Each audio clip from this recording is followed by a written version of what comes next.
parti, j'ai envie de dire un peu malgré vous, manifester avec vos parents du côté du pont de Neuilly. Merci, monsieur Christophe. Alors, je remercie monsieur Belchir à mes côtés, madame Sorina Sebaïhi, qui sont nos piliers aujourd'hui pour mener à bien cette bataille. En ce qui concerne, donc je ne suis pas sur le même terrain, si je puis dire, puisque cette manifestation, je l'ai vécue en tant que gamin de 9 ans. C'est une image que j'ai vue tout à l'heure sur le film, et certaines émotions remontent. Hier, on m'a posé la question, qu'est-ce que j'avais ressenti? J'ai répondu clairement et nettement, rien. Un enfant de 9 ans ne peut pas ressentir quelque chose s'il ne l'avait pas giflé ou donné une PC, excusez-moi du mot. J'étais présent par, entre guillemets, par obligation. Ma mère attendait un enfant et mon père n'était pas rentré du travail.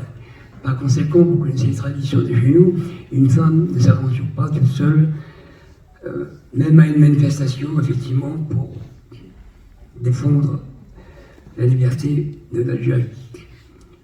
Bref, mon père est arrivé à temps, nous sommes partis à 3. Je ne pouvais plus faire demi-tour et j'ai été faire ma première manifestation pour la guerre d'Algérie à l'âge de 9 ans. Nous sommes bien sûr partis de notre bidonville, vous connaissez Nanterre, le 97 rue des Prés au bord de la Seine. Nous avons traversé tout Nanterre et le bidonville de la Folie, qui est très connu aussi parce qu'il était très grand. Et nous avons abouti à ce pont de Neuilly.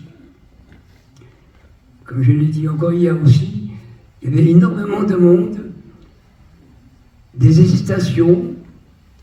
Je regardais ça, non pas fasciné, mais un peu assez étonnant de voir autant d'hommes et de femmes qui étaient là. Alors bien sûr, après, je m'en suis rendu compte pourquoi ils étaient là. Ils n'osaient pas, mais il fallait y aller, mais ils n'osaient pas. Ils ont vécu la guerre, ils ont vécu les manifestations. On a parlé du mot pacifique, et ça ne signifiait absolument rien dans leur tête. Ils savaient qu'une manifestation, à cette époque, on était en état de guerre, ne pouvait se terminer que finalement avec quelques dégâts, si je peux dire, au bout. Et ça n'a pas raté. Nous avons traversé ce pont de Neuilly pour approfondir un petit peu à Papeson, comme dirait une certaine fable de M. La Fontaine, marchait à Papeson. Sur le pont de la Seine, j'observais toutes ces péniches qui étaient stationnées. Je l'ai écrit dans mon petit manuscrit que j'ai fait. Est-ce que ces péniches étaient stationnées parce que c'était le soir, il était 6h, 7h, ou est-ce qu'elles avaient pour ordre de ne pas naviguer ce soir-là? C'est ce que j'ai écrit dans mon petit manuscrit que j'ai fait. Nous avons traversé la Seine, et là, il y avait énormément de monde devant nous.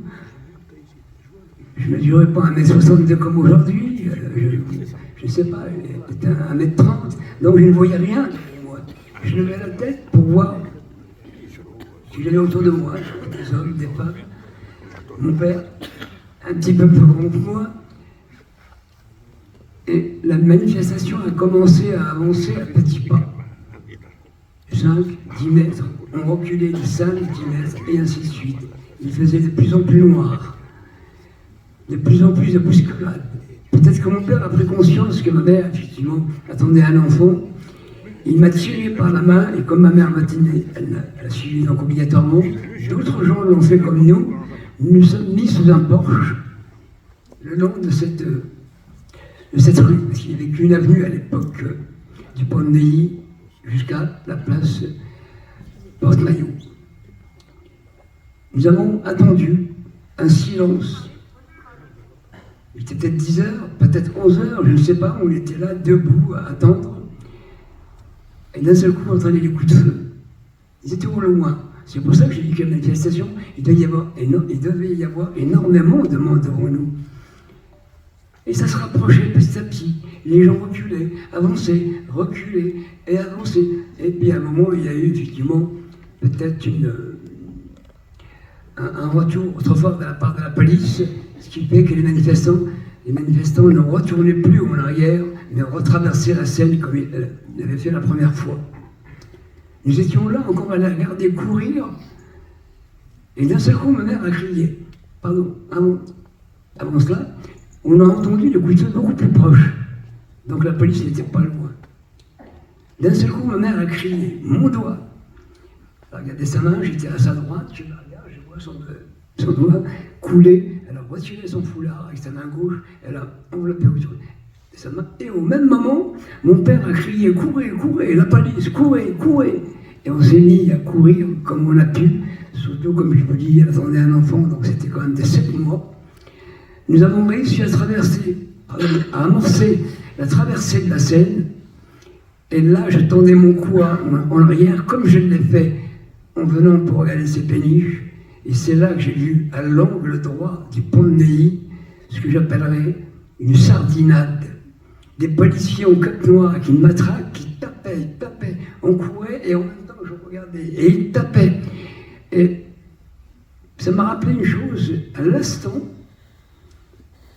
parce que j'ai vu des personnes effectivement par terre, mais 1, 2, 3, éparpillées. Moi, j'ai vu une sardinade. C'est exactement comme le bateau de pêche, vous savez, quand tu remontes un filet, et il lâche le filet et vous voyez plus le poisson qui tombe. Ils étaient entassés avec les mains au-dessus de la tête, non pas les mains levées, comme ils le faisaient dans les bidonvilles, mais pour se protéger le visage et se protéger la tête. Et ils les entassaient les uns sur les autres. Et certains policiers continuaient à courir et à alpaguer, à tirer ce qu'ils pouvaient happer pour les jeter derrière. Excusez-moi, j'étais gamin, certes, mais avec le temps, il y a l'écume qui a remonté.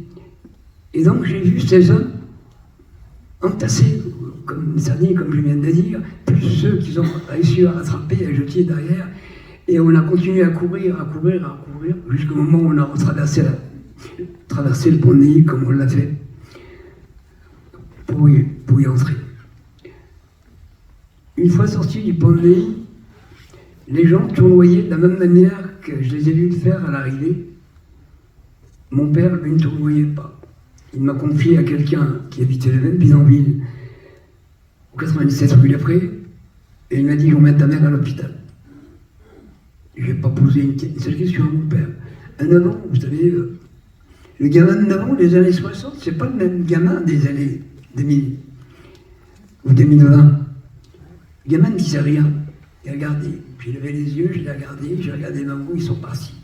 Alors imaginez-vous du pont de Neuilly, aller jusqu'à la maison de Nanterre, qui se trouve près de quel chemin, si vous avez une image un peu de Nanterre, à pied, la nuit, il était peut-être 11h, peut-être minuit. Moi, j'étais accompagné par cette personne qui habitait les mêmes bidonvilles, j'avais la clé. Je suis rentré, j'ai allumé la lampe de la chambre, on avait une seule pièce.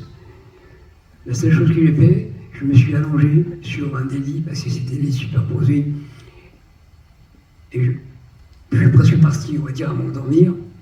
Je ne sais pas, 4 heures, 3 heures du matin, ça a frappé à la porte. La lumière était allumée, je me suis secoué.